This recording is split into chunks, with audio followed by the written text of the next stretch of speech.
हर रोज एक नई कहानी देखने के लिए चैनल को सब्सक्राइब करें और बेल आइकन दबाना ना भूलें। पूजा एक बहुत ही सुंदर और शांत स्वभाव की लड़की थी।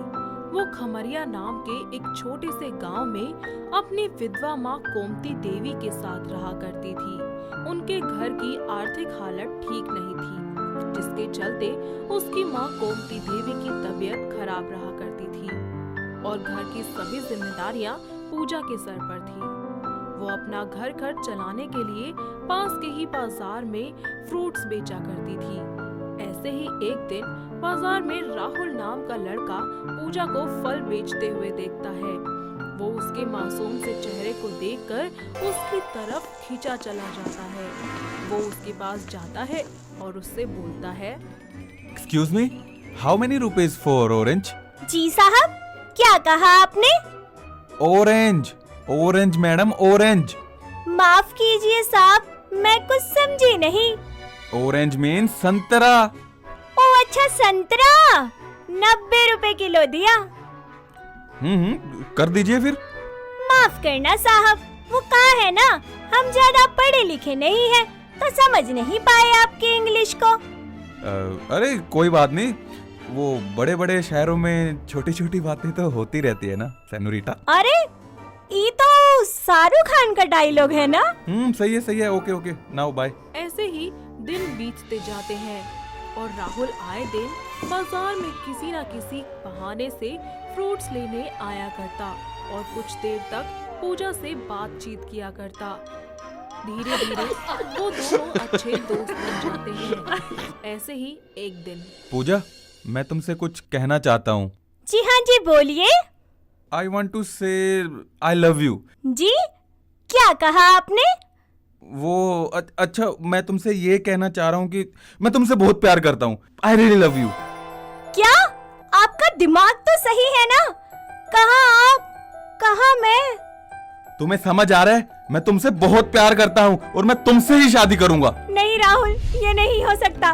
मेरे सिर के ऊपर मेरी माँ की जिम्मेदारियाँ हैं। मेरे अलावा उनका और कोई भी नहीं है और मैं तुम्हारे लायक नहीं हूँ। कहाँ तुम इतने पढ़े लिखे और कहाँ मैं अनपढ़ गवार। तुम्हारा और मेरा कोई मेल नहीं है राहुल। ऊपर से मैं इतनी गरीब भी तो हूँ। गरीब तुम नहीं, गरीब तुम्हारी सोच है पूजा। अरे इंसान किताबों से पढ़ा लिखा नहीं बल्कि सोच से पढ़ा लिखा होना चाहिए।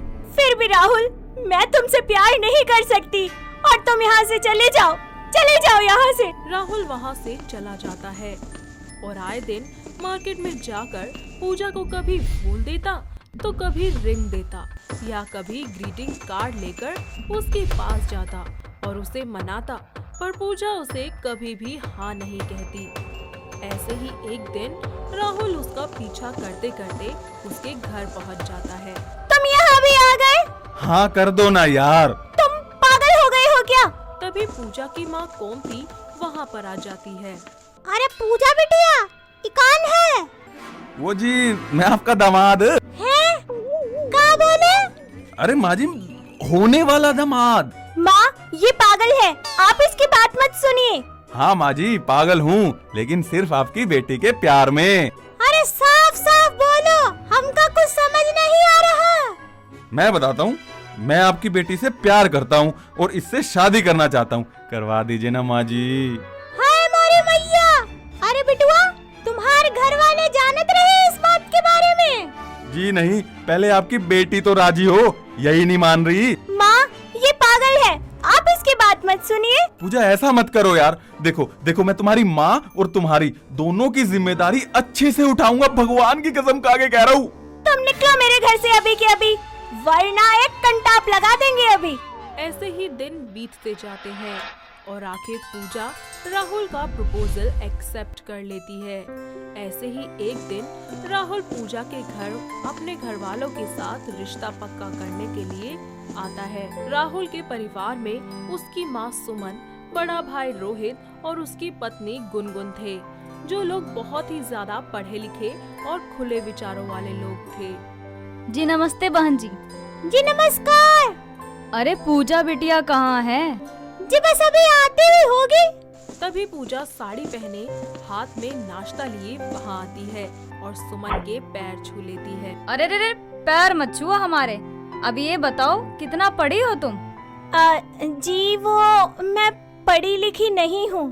हाँ तो बहन जी, क्या कह रहे थे हम कि रिश्ता पक्का कर दे? जी जी क्यों नहीं। दोनों घर वाले उनका रिश्ता पक्का करके बड़ी धूमधाम से उनकी शादी करवा देते हैं। ऐसे ही दिन बीतते जाते हैं। पूजा खुद को उनके घर के तौर तरीकों में ढाल नहीं पाती। वो किचन में जाती तो प्रेशर कुकर, माइक्रोवेव, इंडक्शन चूल्हा देखकर बहुत ही ज्यादा कंफ्यूज हो जाती। ऐसे ही एक दिन सुमन के कुछ दोस्त उसके घर पर पूजा को देखने आते हैं। सुमन पूजा को बहुत ही स्टाइलिश ब्लाउज, साड़ी और हाई हील्स पहनने को देती है। पूजा उन कपड़ों में बहुत ही अनकंफर्टेबल फील करती है। वो रेडी होकर नीचे आती है कि तभी हाई हील्स की वजह से वो धड़ाम से गिर जाती है। ये देखकर सुमन गुस्से से लाल पीली हो जाती है और बाकी सब उस पर हंसने लगते हैं। और सुमन, और कैसे बहू लेके आई है तू? और इसको तो हील पहन के चलना भी नहीं आता। अरे अरे देखो तो, इसे देख के तो ऐसा लगता है मानो हील पहन के फर्स्ट टाइम वॉक कर रही है। Oh my God, funny, so funny. अरे नहीं नहीं, वो बस जरा इसका पैर फिसल गया, बेचारी गिर गई। सबके चले जाने के बाद सुमन पूजा को खूब खरी खोटी सुनाती है और सजा के तौर पर उसे सारा दिन हाई हील्स पहनकर घर में काम करने को कहती है। पूजा गिरती पड़ती सारा दिन घर का काम करती है। ऐसे ही राहुल जब शाम को ऑफिस से घर आता है तब पूजा को ऐसे लड़खड़ाते हुए देखकर कहता है, पूजा ये क्या है? घर में कौन हिल्स पहनकर घूमता है यार? जब तुम खुद ही अनकंफर्टेबल फील कर रही हो तो पहनो ही मत ना। नहीं नहीं राहुल, मुझे ये पहनना होगा। अरे क्या जबरदस्ती है यार ये। सुनिए सुनिए, आप रहने दीजिए ना प्लीज, मैं कर लूंगी मैनेज। ये क्या पूजा, तुम्हारे पैर में तो छाले पड़ गए। रुको, मैं अभी माँ को बुलाता हूँ। नहीं नहीं राहुल, तुम रहने दो। माँ, माँ। हाँ क्या हुआ? देख रहे हो क्या हाल किया है इसने अपने पैरों का। राहुल रहने दो ना, वो मुझे चलना नहीं आता, बस इसीलिए पहन के रखे हैं मैंने। हाँ तो निकाल दो अब इसको। ऐसे ही समय बीतता जाता है। पूजा से आए दिन कुछ न कुछ भूल हो ही जाती है और एक दिन जब पूरा परिवार किसी शादी में जा रहा होता है तब अचानक से सुमन की तबीयत खराब हो जाती है, जिसके कारण सुमन अपनी बड़ी बहू को अपने साथ रुकने को कहती है, पर वो मना कर देती है। सभी चले जाते हैं। तभी पूजा सुमन के कमरे में आती है और उसके सर पे हाथ रखकर उसका बुखार चेक करती है और डॉक्टर को फोन करके घर बुला लेती है। साथ ही उनका इलाज भी करवाती है और रात भर उनकी खूब सेवा करती है। ऐसे ही दिन बीतते जाते हैं और पूजा अपनी सास को घर का कोई काम नहीं करने देती और सारी जिम्मेदारियां खुद अच्छे से संभाल लेती है। तो वहीं बड़ी बहू गुनगुन या तो सोती रहती या फोन चलाती रहती। ये सब देखकर सुमन को अपनी गलती का एहसास होता है। बेटा मुझे माफ कर दे, मैं तुझे और तेरे गुणों को पहचान नहीं पाई, मुझसे गलती हो गई, माफ कर दे बेटा। माँ जी, माफी मांगकर मुझे शर्मिंदा मत कीजिए, आप तो मेरी माँ है ना, और माँ सिर्फ आशीर्वाद देती है, माफी नहीं मांगती बच्चों से। ऐसे ही वक्त बीतता जाता है और सुमन एक माँ की तरह पूजा को सारा काम सिखाती है और पूजा भी सारे नए तौर तरीके अच्छे से सीख जाती है और इस तरह पूरा परिवार हंसी खुशी एक साथ रहने लगता है। तो दोस्तों, कैसे लगी आपको हमारी ये नई नवेली बहू? तो क्या आपके घर में है कोई ऐसी नई बहू जो ये सब करती हो? अगर हाँ तो हमें कमेंट करके जरूर बताएं। दोस्तों, अगर आपको ये कहानी पसंद आई तो इसे लाइक करें, शेयर करें और कमेंट करके बताएं कि कहानी में आपको सबसे अच्छा क्या लगा।